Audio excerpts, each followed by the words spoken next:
ইরানে আক্রমণের প্রথম দিনে আমেরিকার খরচ হয়েছে $779 মিলিয়ন। ইরানের আকাশ এখন শতভাগ ইসরায়েলের নিয়ন্ত্রণে। ইরানে চালানো এয়ার স্ট্রাইকের সংখ্যা ইসরায়েলের 2000, আমেরিকার 1000-এরও বেশি। ইরান তার বহরে 700 থেকে 800 ব্যালিস্টিক মিসাইল ব্যবহার করে ফেলল মাত্র 2-3 দিনে। আক্রমণ ছিল ব্যাপক আকারে। যুদ্ধের একটা হিসাব দেখেন, ইরানের একটি ব্যালিস্টিক ক্ষেপণাস্ত্র ঠেকাতে 11টি ইন্টারসেপ্টর ছোড়া হয়েছে বলে বলা হচ্ছে।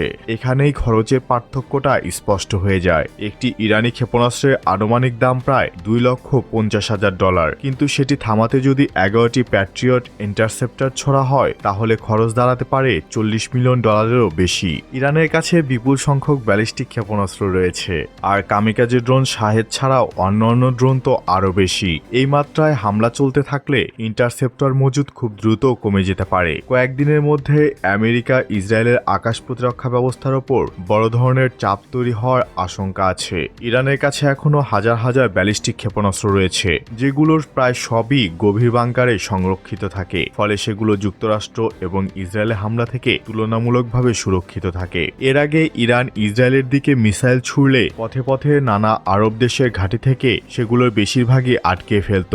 তাই ইরান এবার আগে সেই পথের বাধা সরানোর দিকে মনোযোগ দিয়েছে। তার বাড়ির সামনের বাহরাইন, কাতার, দুবাই এদের ঘাঁটির ব্যবস্থা নিয়েছে।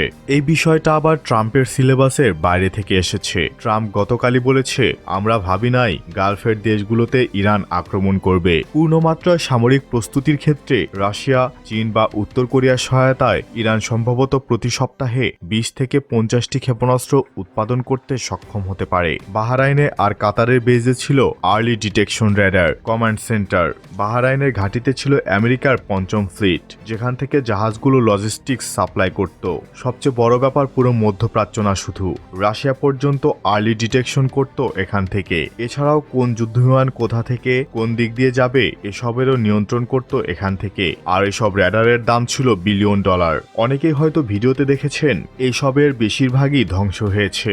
বাহরাইনের প্রায় গুরুত্বপূর্ণ কিছুই রাখে নাই, অসংখ্য মিসাইল এবং ড্রোন মেরেছে। তার মানে এই ঘাঁটি এক প্রকার ব্যবহারের অযোগ্য করে ফেলেছে। একই অবস্থা কাতারের বেইজেও। লোকে বলাবলি করছে, এজন্যই হয়তো কালকে গর্বের F-15 যুদ্ধবিমান হুটহাট পড়ে গেছে, হয়তো র্যাডারের সমস্যাজনিত কারণে। সমস্যা আরও বাড়বে সামনে। এই যেসব ইন্টারসেপ্টর দিয়ে ইরানের মিসাইল আটকায় তার সংখ্যা লিমিটেড। এখন ফলাফল ডিপেন্ড করছে ইরানের কাছে কতগুলো ব্যালিস্টিক মিসাইল রয়েছে তার ওপর। যে পার্টির অ্যামিনেশন আগে শেষ হবে সেই ধরা খাবে মূলত।